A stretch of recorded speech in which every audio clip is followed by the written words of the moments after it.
ನಮಸ್ಕಾರ ಸ್ನೇಹಿತರೆ, ಈ ಒಂದು ಬ್ಯಾಂಕ್ಗಳಲ್ಲಿ ನೀವು ಅಕೌಂಟ್ಸ್ ಅನ್ನ ಹೊಂದಿದ್ಯಾ ಆದ್ರೆ ಹಾಗಾದ್ರೆ ಯಾವ ಬ್ಯಾಂಕ್ ಅಂದ್ರೆ SBI ಬ್ಯಾಂಕ್ ಅಕೌಂಟ್ ಆಗಿರ್ಲಿ, ಪಂಜಾಬ್ ಸಿಂಧ್ ಬ್ಯಾಂಕ್ ಅಕೌಂಟ್ ಆಗಿರ್ಲಿ, ಅದೇ ರೀತಿಯಾಗಿ ಬರೋಡಾ ಆಗಿರ್ಲಿ, ಅದೇ ರೀತಿಯಾಗಿ ಕರ್ನಾಟಕ ಬ್ಯಾಂಕ್ ಆಗಿರ್ಲಿ, ಈ ಒಂದು ಬ್ಯಾಂಕ್ಗಳಲ್ಲಿ ನೀವೇನಾದ್ರೂ ಅಕೌಂಟ್ ಗಳನ್ನ ಹೊಂದಿದ್ಯಾ ಆದ್ರೆ ತಪ್ಪದೇ ವಿಡಿಯೋನ ಕೊನೆವರೆಗೂ ವಾಚ್ ಮಾಡಿ.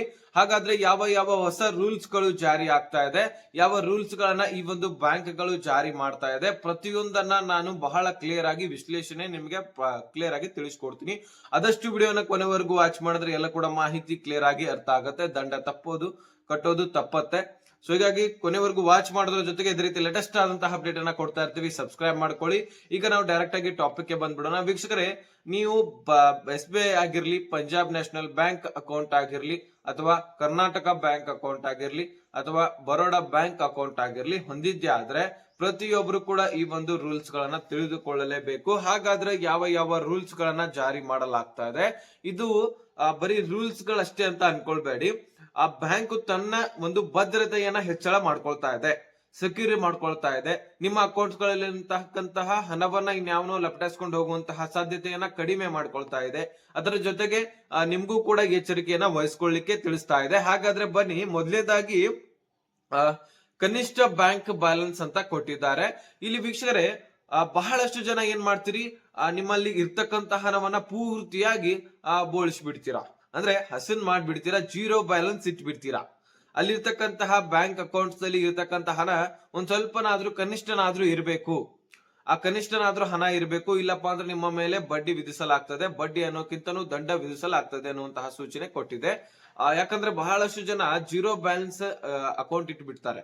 ಅಂದ್ರೆ ಜೀರೋ ಬ್ಯಾಲೆನ್ಸ್ ಅಕೌಂಟ್ ಅಲ್ಲ, ಅಕೌಂಟ್ ನಲ್ಲಿ ಜೀರೋ ಬ್ಯಾಲೆನ್ಸ್ ಇಟ್ಟಿರ್ತಾರೆ, ಪೂರ್ತಿಯಾಗಿ 0 ಇಟ್ಟಿರ್ತಾರೆ.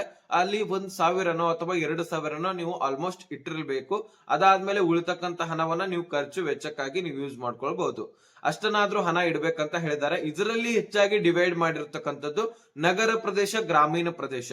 ಹಳ್ಳಿಯಲ್ಲಿರ್ತಕ್ಕಂತಹ ಜನರು ಸ್ವಲ್ಪ ಕಡಿಮೆ ಇಟ್ಟರು ನಡೆಯುತ್ತೆ, ಆದ್ರೆ ನಗರ ಪ್ರದೇಶದಲ್ಲಿರ್ತಕ್ಕಂತಹ ಒಂದು ಜನರು ಖಂಡಿತವಾಗ್ಲೂ ಇಡ್ಲೇಬೇಕು. ಒಂದ್ ಸ್ವಲ್ಪನಾದ್ರೂ ಹೆಚ್ಚಿನ ಪ್ರಮಾಣದಲ್ಲಿ 1,000ನಾದ್ರೂ ಇಡ್ಲೇಬೇಕಂತ ಹೇಳಿದ್ದಾರೆ. ಆ ಬ್ಯಾಂಕ್ ಅಕೌಂಟ್, ಈ ಒಂದು ಬ್ಯಾಂಕ್ ಗಳು 1,000ಕ್ಕಿಂತ ಹೆಚ್ಚಿನ ಅಮೌಂಟ್ ಅನ್ನಾದ್ರೂ ಇಡಬೇಕು ನಗರ ಪ್ರದೇಶದಲ್ಲಿ ಇರ್ತಕ್ಕಂಥವ್ರು. ಗ್ರಾಮೀಣಕ್ಕಿಂತ ಹೆಚ್ಚಿನ ನಗರ ಪ್ರದೇಶದಲ್ಲಿ ಇರ್ತಕ್ಕಂತಹವರು ಯೂಸ್ ಮಾಡ್ತಾ ಇರ್ತೀರಿ. ಅದಕ್ಕೋಸ್ಕರ ನೀವು ಒಂದು ಹಂತದಲ್ಲಿ ಹಣ ಆದ್ರೂ ಇಟ್ಕೊಳ್ಬೇಕಾಗತ್ತೆ. ಅದು ತದನಂತರ ಉಳಿದ ಹಣವನ್ನ ನೀವು ಖರ್ಚು ವೆಚ್ಚಕ್ಕಾಗಿ ಯೂಸ್ ಮಾಡ್ಕೊಳ್ಬಹುದು ಅಂತ ಹೇಳಿದ್ದಾರೆ. ಇನ್ನು ಮೊಬೈಲ್ ಸಂಖ್ಯೆ ಬದಲಾವಣೆ ಮಾಡಿದಾಗ UPI ಸೇವೆ ನಿಲ್ಲಿಸುವಿಕೆ. ಹೌದು ಸ್ನೇಹಿತರೆ, ಯಾರ್ಯಾರು ನಿಮ್ಮ ಒಂದು ಆಧಾರ್ ಕಾರ್ಡ್ ಲಿಂಕ್ ಆಗಿರ್ಲಿ, ಇಂತಹ ಮೊಬೈಲ್ಸ್ ನಂಬರ್ ಗಳನ್ನ ಲಿಂಕ್ ಮಾಡಿಸಿರ್ತೀರಿ ಮೊದಲು ಅಕೌಂಟ್ ಅನ್ನ ಓಪನ್ ಮಾಡುವಾಗ, ಅವಾಗ ಡೈರೆಕ್ಟ್ ಆಗಿ ಏನಾಗ್ತಿರ್ತದೆ, ಅಕೌಂಟ್ ಗೆ ಲಿಂಕ್ ಆಗಿ ಮೊಬೈಲ್ ನಂಬರು ಮತ್ತೆ ಯಾವ್ದು ಅಕೌಂಟ್ ಗೆ ಆಧಾರ್ ಕಾರ್ಡ್ ಆಗಿರ್ಲಿ, ಇನ್ನಿತರ ಬ್ಯಾಂಕ್ ಅಕೌಂಟ್ ಗಳು ಇದ್ರೂ ಸಹಿತ ಲಿಂಕ್, ಇನ್ನೊಂದು ಹೊಸ ಅಕೌಂಟ್ ತೆಗಿತಾ ಇರ್ತೀರಿ. ಅಂತಹ ಸಂದರ್ಭದಲ್ಲಿ ನಿಮ್ಗೆ ಆಧಾರ್ ಕಾರ್ಡ್ ಗೆ ಲಿಂಕ್ ಇರ್ತಕ್ಕಂತಹ ಮೊಬೈಲ್ ನಂಬರ್ ಅನ್ನ ಇಸ್ಕೊಂಡಿರ್ತಾರೆ. ಅದರಲ್ಲಿ ನೀವ್ ಏನ್ ಮಾಡ್ತಿರ್ತೀರಿ, ಬಹಳಷ್ಟು ಜನರು ಇನ್ನು ಬೇರೆ ಬೇರೆ ನಂಬರ್ ಅನ್ನ ಕೊಡ್ತಾ ಇರ್ತೀರಿ.